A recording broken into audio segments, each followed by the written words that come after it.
6 గంటలకు పాలు తెచ్చుకుంటాను, దొడ్డికాడికి పోయి తెచ్చుకున్నాక ఫస్ట్ నేను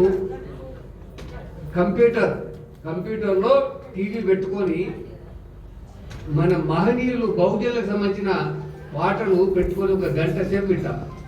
అందులో తమ్ముడు రాజేష్ పాట నాకు చాలా స్ఫూర్తి కల్పిస్తుంది. నేను ఒకసారి ఫోన్ చేసి కూడా చెప్పాను ఈ పాటలు ఇట్లా వింటాను అని చెప్పేసి. సో నాకు కూడా ఒక రకమైన ఒక పూనకల్లాగా వచ్చేస్తుంది తన పాట పాడుతుంటే. ఇంతటి ఘనపాటి నేను చూడలేదు. అతి తక్కువ కాలంలోనే హరికృష్ణ స్పీచ్ విని నేను స్ఫూర్తి పొందాను అని చెప్పేసి తమ్ముడు చెప్తుంటాడు. రెంజల్ల రాజేష్ ఇప్పుడు పూలు వేసినవా మంచి పాటతోటి మన వాళ్ళందరికీ స్ఫూర్తి కల్పించాలని కోరుకుంటున్నాను. పాట మాట ఆట 3.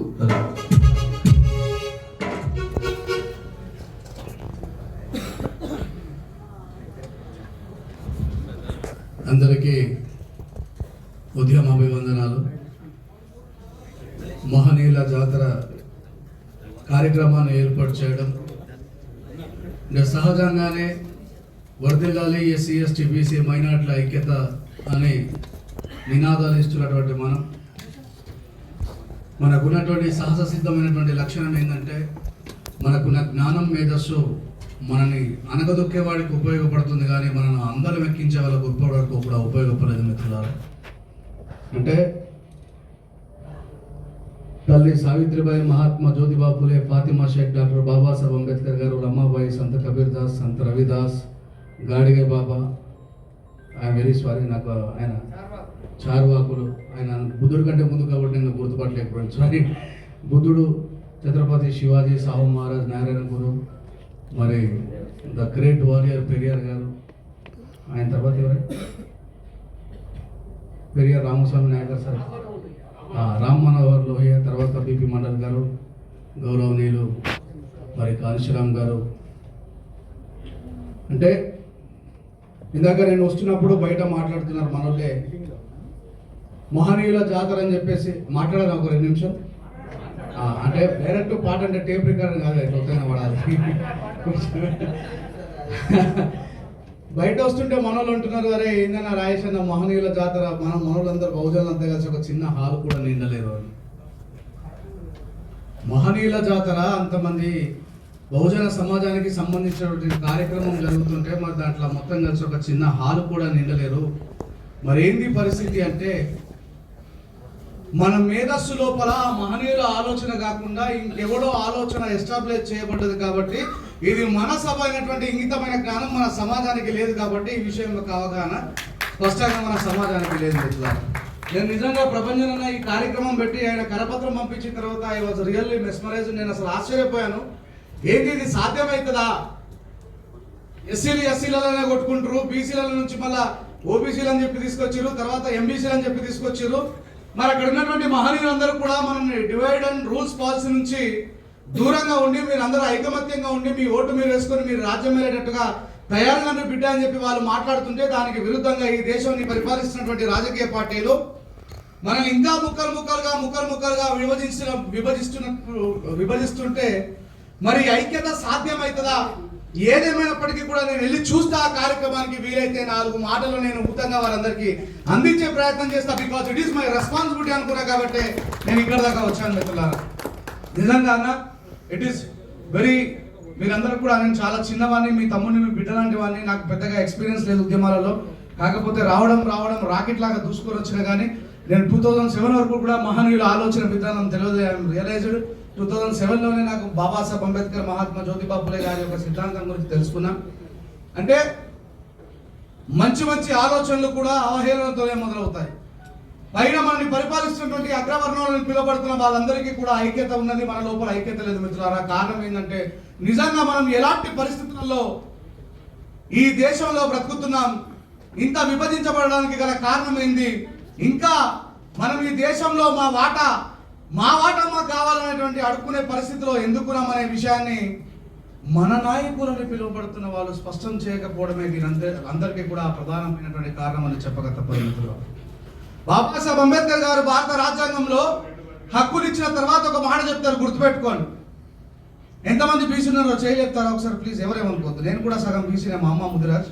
Very good. ఎస్సీలు ఎంతమంది ఉన్నారో చేయలేపండి. Very good. సరిసమానంగా బీసీలతో సరిసమానంగా ఎస్సీలు వచ్చారు. Very great. అయితే ఒక చిన్న విషయాన్ని చెప్తా, గుర్తుపెట్టుకోండి.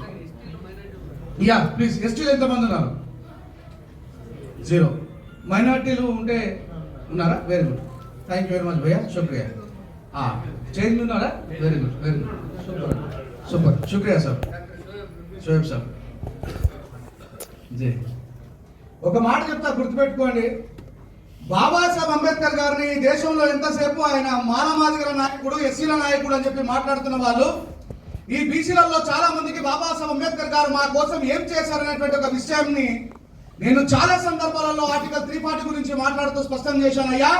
బాబాసాహెబ్ అంబేద్కర్ గారు ఆదిలో నా గురువు బుద్ధుడు, మధ్యయుగంలో నా గురువు సంతు కబీర్ దాస్ గారు, ఆధునిక యుగంలో నా గురువు మహాత్మా జ్యోతిబా ఫులే అన్నాడు. ఆయన గురువులు ముగ్గురు కూడా బీసీలే.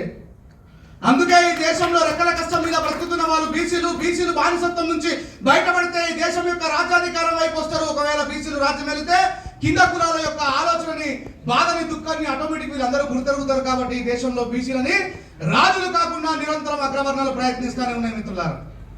ఎందుకు బాబాసాహెబ్ అంబేద్కర్ గారు మహాత్మా జ్యోతిబా ఫులేని, సంత్ కబీర్ దాస్ గారిని, మరి తథాగత గౌతమ బుద్ధుని గురువుగా స్వీకరించినంటే బాబాసాహెబ్ అంబేద్కర్ గారు అనుభవించినటువంటి కుల వివక్షను అనుభవించడానికంటే ముందే వాళ్ళు ఈ దేశంలో ఆ కుల వివక్షను అనుభవించారు. ఇందాక ప్రభంజనన్న మాట్లాడుతూ రేవంత్ రెడ్డి గారు ఇక్కడ ఉన్నప్పుడేమో రాజులాగా ఫీల్ అవుతారు, మరి నిజంగా బాపులను ముంగడికి పోయిన తర్వాత ఏమని చెప్పిండట? मेरा हिंदी थोड़ा कमजोर है क्योंकि मैं शूद्र हूं, आप ब्राह्मण है इसीलिए आपका हिंदी शुद्ध అని చెప్పాడు.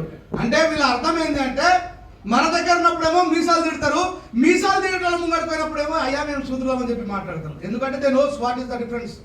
కానీ మనకే తెలుస్తలేదు మిత్రులారా, అందరికంటే కిందున్న వాళ్ళమైనటువంటి మనకే అర్థం కావట్లేదు. ఈ రోజులలో ఒక వార్డు మెంబర్కి తన వార్డులో సరైన న్యాయం జరగకపోతే రాజీనామా చేసే వార్డు మెంబర్ కనబడతాడా మనకి ఎక్కడైనా?